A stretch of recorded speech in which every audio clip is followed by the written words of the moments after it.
What's up? It's your girl Flip, and I'm here today with another video. Today I'm reviewing HBO's latest documentary called Tina. It's about the life of legendary singer, rock star, whatever you want to call her, diva, Tina Turner. I've been waiting for this documentary for a long time because she is one of my faves, one of my family's faves, and I couldn't wait to show you guys, share my feelings with you guys. So if you want to know my opinion, and if you guys ain't got HBO and you can't necessarily watch it, but you want to know what's what, I'm your girl for you, so stay tuned. Alrighty, so the documentary opens up with a live concert, a live performance of Tina Turner. She's rocking out on the stage, and they also bring up her famous People magazine article that pretty much catapulted her career, made the world aware of what was going on, that everything wasn't sweet with her and Ike and Tina. And she pretty much described her legendary abuse. If you guys have all seen What's Love Got to Do with It, then you know what's up. And she described her abuse as torture. So it kind of just opened up with her kind of letting us know why she came out with everything. It kind of introduces to Tina, let us know how she was different from the other bands and other women of the time, like the Supremes and the Temptations. They're all nice and sophisticated and just doing a little cute little two-step on the stage. Here go Tina Turner with her dancing. She all wild with it. I love it. She was just a creature of her own, and I just love seeing that. I had no idea. My first introduction to Tina Turner was What's Love Got to Do with This. So it's nice seeing the archival footage and everything. So, alrighty, so the movie is about 2 hours long. It's broken up into 5 parts. So the first part is about her and Ike and Tina. That's what it's called, and it's about our introduction to Tina to the music world. So she pretty much met Ike Turner at a concert when she was 17. He was the hottest thing rolling in Memphis, Tennessee. Her and her sister went to go check him out. She asked him to sing. He wasn't buying it. She stayed around for her opportunity to sing. And then when she finally got a chance to sing, his mind was blown away. And it was kind of funny to me. I had no idea that their relationship started off as kind of like a brother and sister relationship. I don't know if you guys just saw that Timberland part of the Timberland interview where he said that he was in love with Aaliyah, but he couldn't have her because she was too young, so he became her older brother instead. That's some similar shit there. That's some scary shit. So please be cautious of these brotherly, sisterly, especially when it's an age gap. Parents, but it was a different time, granted. 17 was good and grown back then. People were on their 3rd and 4th children back then. It was a different time, I guess. But it's still that predator behavior. Watch out for it. So like I said, Ike is already popping in these streets. He has a personal relationship with B.B. King. He's already performed with him. He actually already created the first rock and roll record by this time. So Ike Turner is what's popping at this point. So him and his little sister Tina. I'm so grossed out by that, like, because we know what it turned out to be at the end, so I'm still like at a loss for that. I had no clue how much of a legend Ike Turner was, though. So it was nice seeing the kind of background, the blues background that he had. Okay, so he was legit. He wasn't just out here trying to just simply bite off of her talent. He had a little talent himself too, apparently. They kind of go into how she got the name Tina. So apparently Ike Turner was obsessed with this show called Sheena. It was this Caucasian woman in the African jungle. Pause. Yeah, this is back in the 50s and 60s, mind you. So this is when Elizabeth Taylor was playing Cleopatra and everything else. So yeah. So a white woman was swinging around an African village, and her name was Sheena, and he was obsessed with her, and then he came up with the name Tina Turner. So that was how the name Tina Turner was born. So I can start to see the star that Tina is, that she naturally is, and he's seeing that his band is being catapulted to the next level because of Tina. So at this point, he's like, hold on, I gotta lock this down. She is no longer baby sis, she is now bae. So he wiped her up, got her pregnant, and made sure she was locked down. So prior to Tina Turner, he had history with all these other, he was writing songs and hits for everybody else, and he felt like everybody was leaving him. They would get a song and they get put on and leave him behind. But here comes Tina, his little sis. Now he knows he can be the husband. He got an extra little hold on her. See, he wasn't pleasing them other people the way he was pleasing Tina. So he had a little extra hold on. That's not right. He used his male parts to keep Tina locked down. See, it's the power of the power of the D. be cautious, lady. That D will have you sitting here delirious. But anywho, she promised to stick it out with him. He decided to marry her. And this is when Tina starts to get a real taste of success. They have their first hit together. This is also around the same time that he beats her for the first time. So he's realizing, I gotta keep this woman here. She's really a star. I gotta do it by any means. So the first time he beats her while she's pregnant with a shoe stretcher. So Tina's popping at this point. Ike is still writing hits, but all of his hits are good. They're sounding the same though. People are feeling like Ike is holding Tina back at this point, that she could be a bigger star with a bigger range of music. So now she gets looks from, you know, other record producers and everything, and Phil Spector decides he wants to work with her, and he writes the song "Do I Love You Mama?" You know, baby, baby, baby. He had her in the studio. He paid good money to make sure Ike stayed out that studio so that Tina could really be Tina. Because Ike had every control of every sound, every note, every practice, every whistle she blew, every ad lib. Ike controlled it. So Phil Spector made sure he paid good money to keep Ike away from that studio, and he did. And Tina felt the freest she ever felt.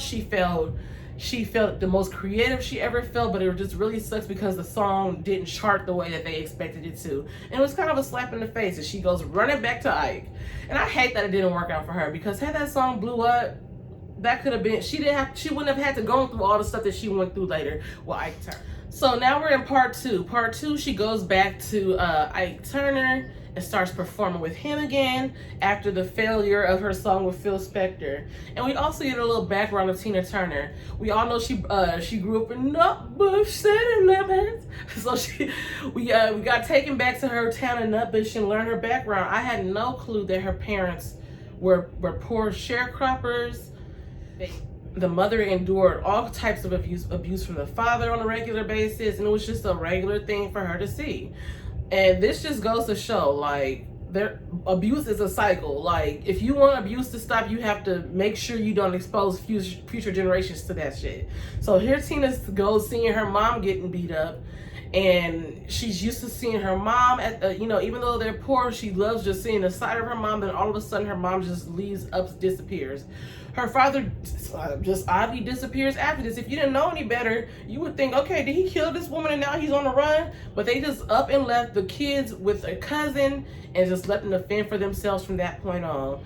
And Tina was pretty much to grow up at that point. And I had no idea that she had this horrible childhood. Imagine both of your parents up and leaving you. Like, I know I'm from the era of a lot of single mothers and all that, but imagine if both of your parents were gone. Both of them. I would be so lost without my mama.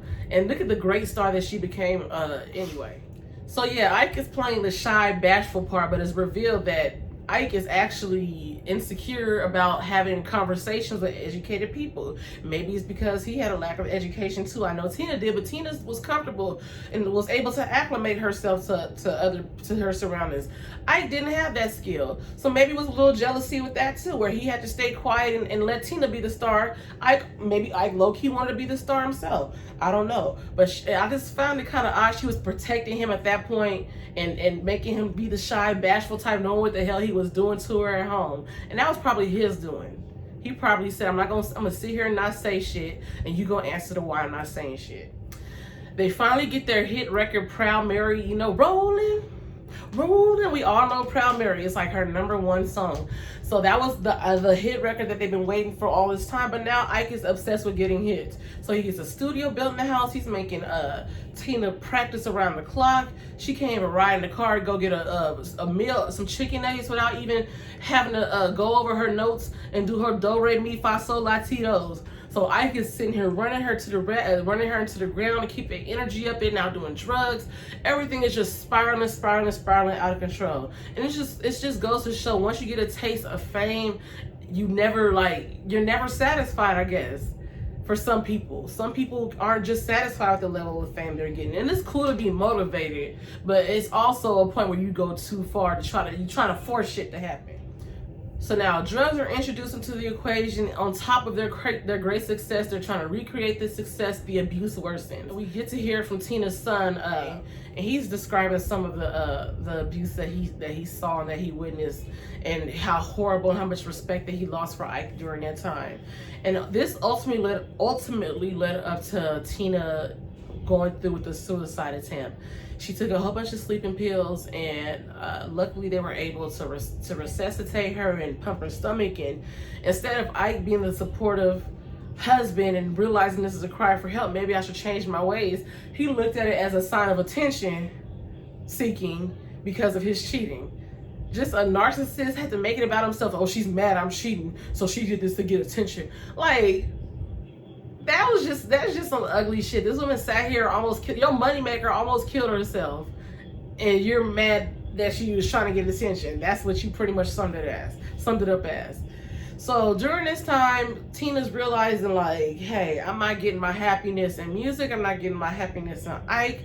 I need to find happiness somewhere else. So this is when she gets introduced to Buddhism. Somebody at the studio practices Buddhism, and she begins chanting the Nam Myo Ryo. I forgot how to say it, but that's where she finds her peace and her attitude changes. And it's just real funny, not funny, but it just goes to show when you're going through things, you have to put in the work. And it is an attitude change. Your surroundings might not be able to change at the moment, but your attitude and outlook can change everything. And that's what Tina did. She used that Buddhism as you know, to meditate and to manifest the things that she wanted to happen in her life. And things did start becoming, she started becoming stronger. She started to gain her confidence. She started becoming more resistant to Ike and his abuse. And that leads us up to the infamous fight scene. If you've seen What's Love Got to Do with It, she's in that limo and Ike smacks her, and she's like, this is it. And she finally decides to fight back, and she fucks him up. Excuse my French, but she fucked him up. She took off the shoe and was And that just goes to show you guys, if you stick up to a bully, you ain't gotta beat their ass. You ain't even gotta win the fight. But if you put up a fight and they leave blooded and bruised and bloodied and a little hurt, at the end they gonna think twice about putting their hands on you again. So when somebody fuck with you, you put up a fight. I don't care how little fights you think you got in you. Put it up, so that don't make it easy for their asses. And that was the very last time that she escaped from Ike. She ran across the freeway and ran into a hotel and promised to pay the man the money back. And that's where we got the new Tina Turner. She separated herself from Ike. Once everything is ended, Tina doesn't want anything. They leave. He gets everything. He gets the rights to the music. He gets the masters. Tina's literally left penniless, but all she wants is her name so she can work, and that's what she does. And that's where we are in part 3, where she's pretty much reinventing herself. I call her chapter 3 booked and busy, because she's showing up at all the clubs. She's showing up at people's backyard barbecues. She's getting her name out there. She's like, okay, I ain't got the masters. I can't get no money off that radio play, but I'm gonna make money off the back end off of each and every performance. And that's exactly what she did. She went to Vegas. She started touring. She started going on TV shows. She redefined herself. She wanted to become no more of a rock star and do more rock music. So she cut her hair and just pretty much try to separate herself from Ike and Tina and just become Tina. She's feeling the best she's ever felt. She's independent, but she still has no record deal. And that's the only thing. She's finding herself struggling and finding herself having to work. You want to work smarter, not harder. But anywho, so she's finding herself struggling, trying to find her footing in this music industry. And she decides to do a People magazine interview where she just decides to tell it all. The interview that I mentioned in the beginning of the video. So she did the People magazine interview in hopes of, you know, airing out her business. Okay, let me go ahead and put all my truth out there. And let me, you know, so people can, you know, back off of the Ike shit. So also during this time, she's having a hard time finding herself in the music industry. People aren't really feeling her sound. They think she's older. I mean, she's older than most pop stars of that era. They don't know where to put her in R&B and rock. They don't know. She's not really fitting any sound in America. And rather than her sulking and saying, oh, I'm not making it out here, she decided to use her faith in Buddhism and remain faithful that something was going to turn up. And something did. This is when she decided decided to make her move to London. And London is all about rock, and that they have a different sound, a different style. London is my favorite city in Europe, actually. So she was able to go out to Europe, and she was a perfect fit for Europe. Her career just catapulted at this point. And that just goes to show, don't stay where you are unwelcome. Take your business elsewhere. Go where you are loved. Go where you are appreciated. She went to England. That was the best decision she ever made in her life. Her career went to a whole nother level. She came out with her new hit, What's Love Got to Do With It, which she hated at first. I did not know that Tina hated What's Love Got to Do With It. And I also didn't know it was a remake. The song was written for someone else, another group in England called Bucks Fizz. Fun fact, Bucks Fizz is what they call mimosas in England. So, like, we were at a hotel in London, and they were like, do you want a Bucks Fizz? I'm like, a what? A Bucks Fizz. I'm like, that's a mimosa, boo. But that's what we call them out here. Bucks Fizz, like deer piss. Because it's like carbonated and yellow, get it? But anywho, Bucks Fizz did the song, and it was more poppy, and she wasn't feeling it. So she decided to put her own little stank on it, and it worked. And it turned out to be her biggest hit ever, sold 20 million copies. And boom, it's the Tina Turner we know. She's selling out arenas like Rolling Stones and Beatles and everything that she always dreamed of, the things that she was manifesting with her Buddhism. So now we're in part 4, where she writes her book, I, Tina, where she kind of expounds upon her experience and everything that she discussed in the People magazine interview. And people are still asking questions. They want to know more. So and this leads us to What's Love Got to Do With It, where the beautiful Angela Bassett became Tina Turner. And this is my introduction to Tina Turner as a kid. I grew up watching What's Love Got to Do With It. I literally thought Angela Bassett was Tina Turner. That's how good she did in the movies. And the fine ass Lawrence Fishburne, I hated him for a minute with him in that damn bowl cut wig. but yes, Angela Bassett did an amazing job, and Tina Turner would agree, I feel like, if she actually watched it. I was surprised to find out that Tina Turner never watched it, but when she explained why she didn't watch it, that it was re-traumatizing, that she doesn't want to remember that part of her life. I'm like, okay, I totally understand. This was for everybody else, not for her. And it served its purpose. We all know what Tina went through. We all respect what Tina went through. We all saying fuck Ike at this point. So Tina is like reveling in all her success. She's acting. She has a biopic. She has a book. She has a #1 record. She has everything going on for herself. But she still feels unloved. And she also, this is stemming from her feeling abandoned as a kid, and from both of her parents, and going through, not experiencing love through her marriage with Ike, because that is definitely not love that she was experiencing. So at this point, she's like, I have everything. I have all the success. I have the career that I always wanted and prayed for. I have my children. But is it too much to ask for love too? And no, it's not. It's not too much to ask for love. Love is a natural thing that everyone needs to. It's a natural need. So she's at this point, we're kind of, she's seeking love, with the romantic way, and she's also reintroduced back to her mother. Her mother comes back in the picture. So like I said before, when her mother disappeared, if you didn't know any better, you would have thought like, okay, daddy buried her in the backyard after he beat her. But no, she was just gone. And now Tina is Tina Turner. She's no longer anime. Mama's back. She's paying for Mama's house. She's treating her mama like anybody. They put their mama on when they make it. But Mama never appreciated her. Mama still didn't show her that no love after she made it. And she kind of still minimized and diminished her success.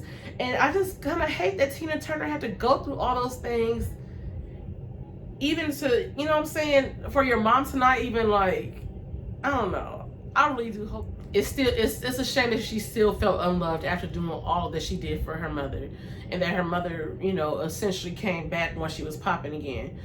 But and this just goes to show that Tina is just like any other woman. She has the same insecurities as any other woman. She said she would look at her, Tina Turner, bomb ass, arms, abs, legs, Tina Turner would look in the mirror and be like, what's wrong with me? What's wrong with me? And I could, as a woman, I can more than relate to that feeling. When a dude does you wrong, or your mama or something, I can't relate to the mama part because my mom was being great. But when a man has done you wrong and you start questioning yourself, and Tina had no business questioning herself because there was nothing wrong with Tina. It was wrong with the people around her, and she was trying to find love in a place she shouldn't have found it, because abuse is not love.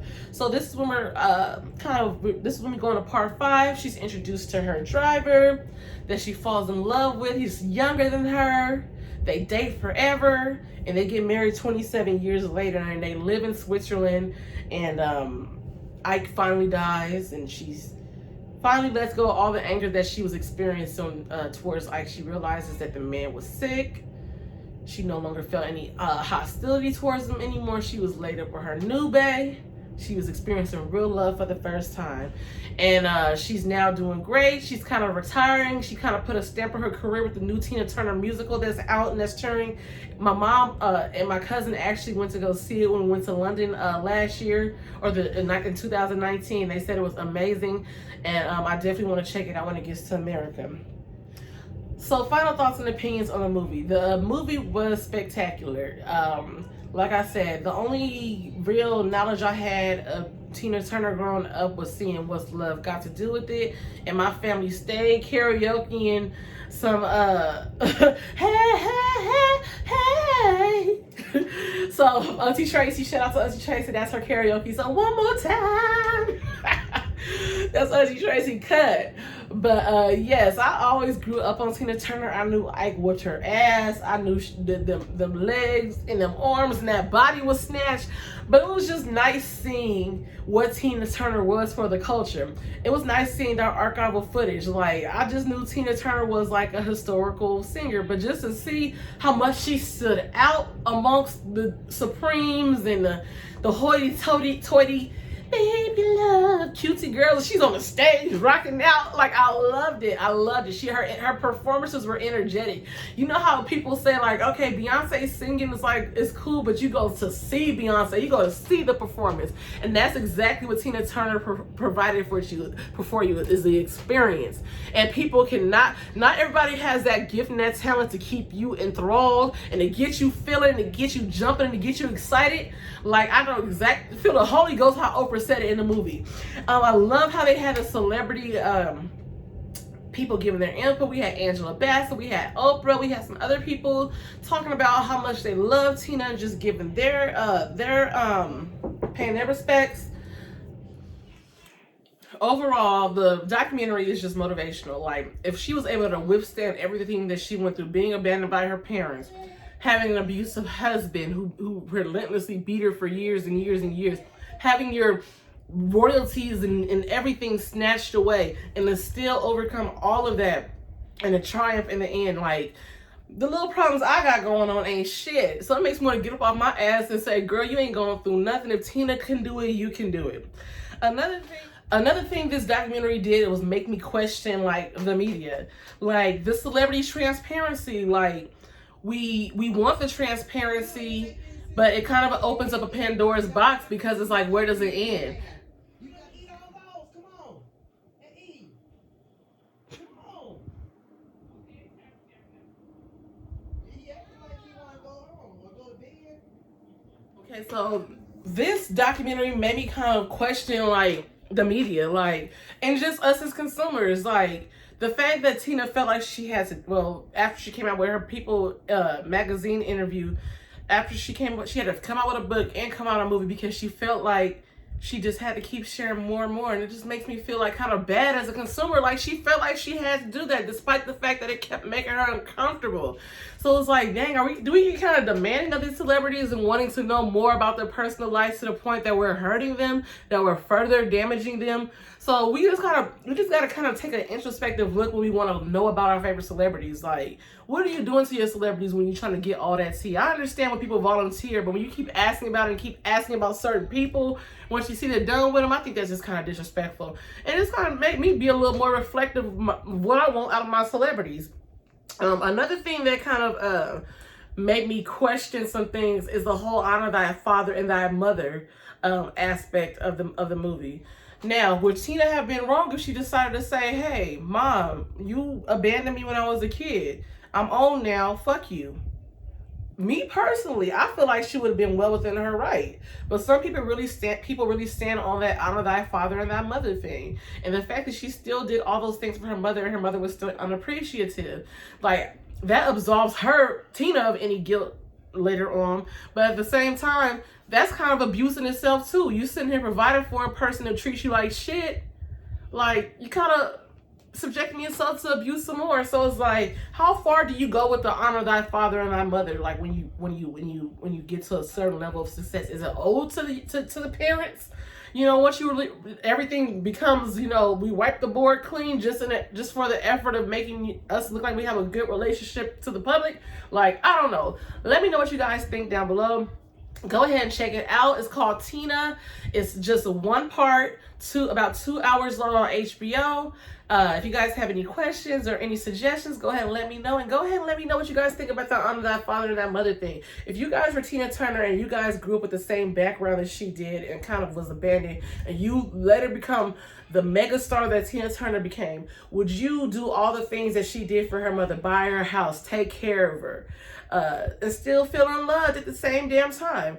Go ahead and let Flip know down below. And I'll go ahead and check you guys out later. Bye.